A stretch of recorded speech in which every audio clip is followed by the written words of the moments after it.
guys, this video that I'm making today is sort of related to the one that I just made. This is going to be the part 4 of the series on how to do your own programming. This one is going to cover something called individual differences, and I think this is the number one thing that people tend to overvalue over things like specificity and overload. This is where people who are really big proponents of programs like Conjugate, West Side Method, really come from. A lot of variation depending on your weak points and stuff like that. What people got to realize is a lot of the problems or perceived weaknesses in a certain lift just starts at the setup.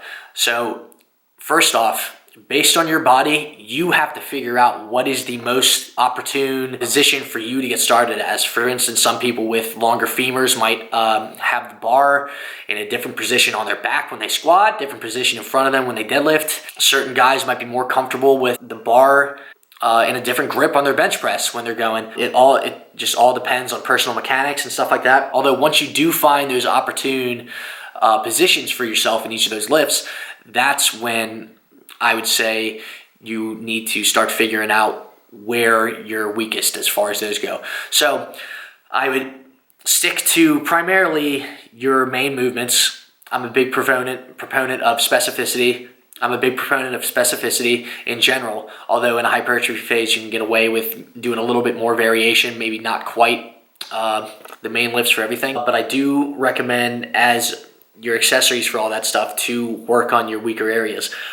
For instance, right now, and I'll probably overlay some footage over this right now, one of the bigger problems that I've been noticing with my bench press is my technique is very dependent on my speed, and I'm very dependent on leg drive. So I use a lot of leg drive when I press it off my chest, so it looks very explosive.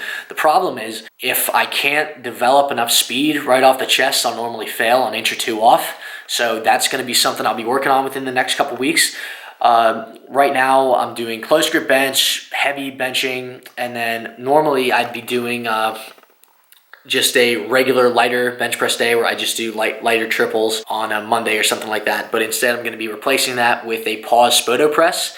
So I'm going to be stopping for a 3 to 5 second pause right where I would normally stick, which I think is going to do a lot for my bench, just being able to keep it in that spot, be able to control it and maintain tightness. So essentially just find the point where you're weakest. I also thought I had an issue with my deadlift the other day, but I talked to one of my buddies, Dustin, who goes to the same gym as I do, and he was noticing a little bit of wasted energy at the top of my movement.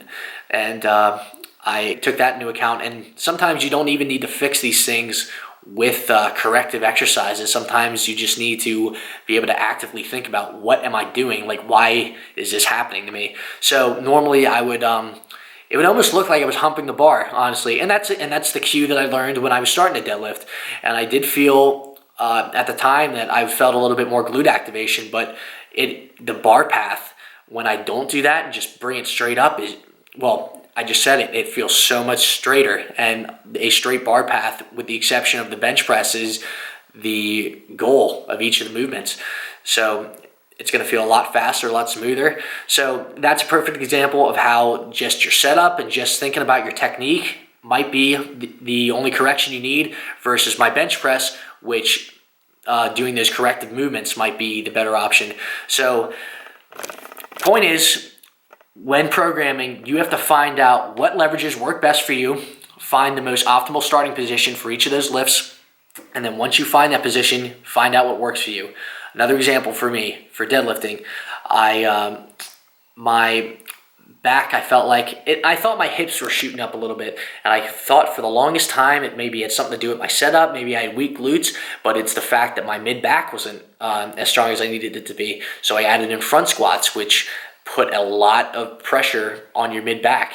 I've seen a lot of development in the past few months just doing them consistently every week, and I feel like I've made really big strides in my deadlift, and hopefully I'll be pulling anywhere from 630 to 650 pretty soon. But those are the types of things that you have to be able to figure out for yourself based on your personal issues with each of your lifts. That's all I got for you guys today. There might be one more episode in this series just based on maximum recoverable volume. I've talked about that in previous videos, but it'll be a little bit more in depth. In the meantime, like, share, and subscribe, and I'll talk to you guys tomorrow.